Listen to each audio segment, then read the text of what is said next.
大家好，我是焦妈。今天我们将用空气炸锅做出比烧烤摊还好吃的蒜蓉烤茄子。这道菜的秘诀是让茄子肉质达到入口即化的超嫩状态。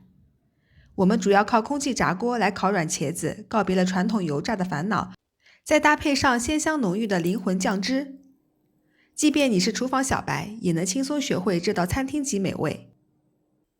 废话不多说，现在就让我们一起走进厨房，看看这道菜的做法吧。我们先来看看需要哪些食材。先准备一个圆茄子，接着是18个大蒜头和1个小米椒，还有一点孜然粉和一些小葱末，接着是半勺蚝油和5颗白糖，最后是2勺生抽。另外，这个菜谱的配料是用这个大小的勺子计量的。我们先来处理茄子，茄子洗干净后对半切。选茄子的时候要挑这种胖胖的圆茄子，圆茄子肉质厚实，不容易烤干。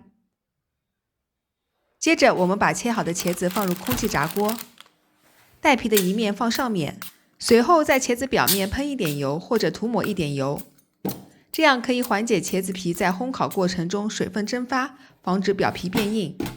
接着我们先来烤茄子，温度设定到200度，烘烤时间为20分钟，把茄子烤软。如果用烤箱，可以同等时间、同等温度进行烘烤。接着我们来处理配菜，先把剥好的蒜头放入料理机中，如果没有料理机也不要紧，可以改用刀切。盖上盖子，盖子拧好后开启电源，直到蒜头被切成泥即可。切好的蒜泥装入小碗中，剩下的蒜头也一样的方法弄成蒜泥。如果你用刀的话，差不多剁成这样就可以了。最后一共切了这些蒜泥。随后我们来处理小米椒。小米椒洗干净后用剪刀剪成小圈圈。我一共做了2种口味的蒜蓉烤茄子，一个是蒜蓉味的，一个是加辣的蒜蓉味。接下来我们准备做蒜蓉酱。热锅冷油，锅内多倒一点油，油太少蒜蓉酱会发干，全程小火，油有点温热后加入蒜蓉，用锅铲翻炒出香味。这里注意火候不要太大，蒜蓉炒焦了会发苦。蒜蓉有香味后加入5颗白糖，白糖可以提鲜味，还有2勺生抽以及半勺蚝油。随后用锅铲翻炒均匀，差不多炒到这个浅咖色就可以出锅了。先把炒好的蒜蓉酱装入一个小碗中，炒好的蒜蓉酱光闻起来就非常美味了。准备好蒜蓉酱后，茄子也差不多已经烤好了。我们取出烤好的茄子，茄子皮已经皱皱的了，如果茄子表皮还不是这样的，可以延长烘烤时间。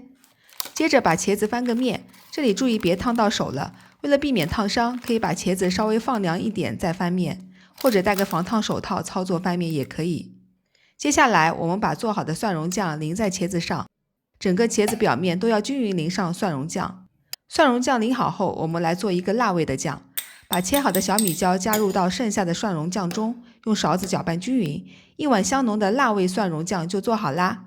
接着把辣味蒜蓉酱淋在另外一半茄子上，这样全家不管是吃辣的还是不吃辣的，都能一起享用美味。随后我们把茄子继续放入空气炸锅中烘烤，温度设定200度，时长5分钟。时间可以按照茄子大小调整，要避免蒜蓉和小米椒烤糊。等待一会儿后，烤茄子也即将完成啦，这个香味和颜色看着就很有食欲了。最后我们把烤好的茄子装入一个碗中，为了防止烫伤，可以等茄子稍微降温后再操作这一步。最后我们在茄子上面撒一点小葱，对了，也可以撒一点孜然。我在吃的时候撒了一些孜然，忘记拍视频了。这个蒜蓉烤茄子的成品呀，既好看又好吃，比路边摊还香。茄子不仅入味，还又软又糯，而且呀入口即化。最后感谢大家收看，我们下期再见。